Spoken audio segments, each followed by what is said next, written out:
Our speakers today will be by Cheri Bailey. She's a member of High Energy as well as ACC. I was astounded when she told me she's just been in Toastmasters for 2 years, as much as she's done. Cheri works at Duke Energy in HR and has competed at the district level already in international speech contests. So I think she knows a thing or two about making a good speech. So let's just find out. Help me welcome Cheri Bailey.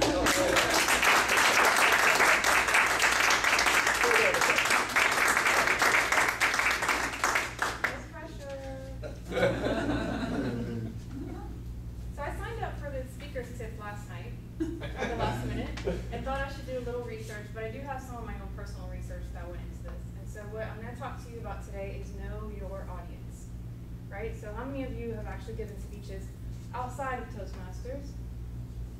Okay, good. Most of you, we're advanced speakers. We should be, right? So you're probably familiar with some of the stuff I'm going to tell you, but I want to review it with you anyway, because if you haven't already given a speech here in Toastmasters or outside of Toastmasters, this will be very important to you. Speaking is, or being a great speaker is not necessarily about communicating. It's about connecting, right? So you can say whatever you want. You can talk about whatever you want, but if you don't connect with your audience, you won't make a good speech. So that's what I want to talk to you about today. How do you connect with your audience? You have to know your audience.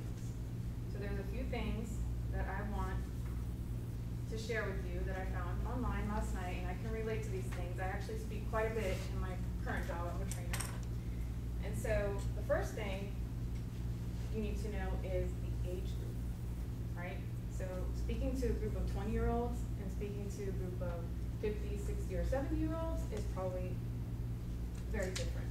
So you want to make sure that you understand your age group, who you're talking to, and what they'll relate to. And I have a very good story about this because I was giving training to a group of new hires recently, not realizing that they were all interns. So they were about, 19, 20 years old. And I made a reference to Ferris Bueller's Day Off. Remember that movie? Yeah. They have no idea. And I kept going, Bueller, Bueller, Bueller, and they all have blank faces. And I didn't understand why. Well, it made sense to me later. Cheri, they weren't even around. They weren't even born yet when that movie came out. Of course they don't know the difference. So just keeping track of what your age group is. The other thing is female to male ratio. If you have more females than you have males, you might want to speak differently or reach out to them differently. The note I have here is that men are more logical, women are more emotional.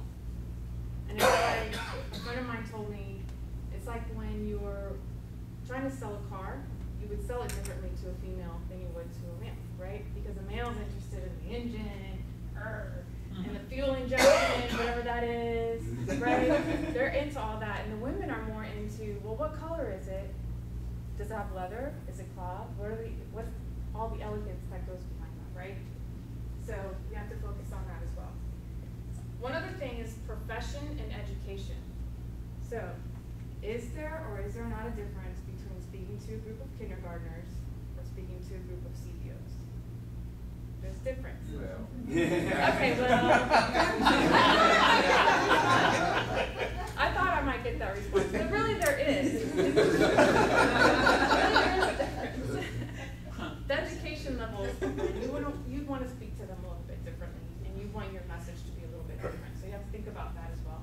And the last thing is motivation. Why are they there? So I experienced this a lot. I didn't get time. I experienced this a lot at work. Okay, because I'm a trainer. I do a lot of training, and most of the time, the people who are in my classes do not want to be there. They got forced to be there, right? Their manager says, you got to go to this training session, Cheri's a trainer, and so for those folks, I try to reach out and make my message a little bit different. So I'm applying the same material, I'm delivering the same material, but I might be a little bit more enthusiastic, a little bit more fun, a little bit more enjoyable, because I already know they don't want to be there, so let's make it fun, right? So the last thing I will say to you, since I'm probably out of time but don't realize it, okay, is that public speaking is really not about speaking at all. It's not about the story you're telling, the information you're sharing, or even the jokes you throw in. We do that a lot at Toastmasters. We throw in jokes here and there, right? It's about connecting. Because making a good connection with your audience, if you make a good connection with your audience will be engaged. And I do want to leave you with a quote, which is Alvin Barkley. The best audience is intelligent, well-educated, and a little drunk.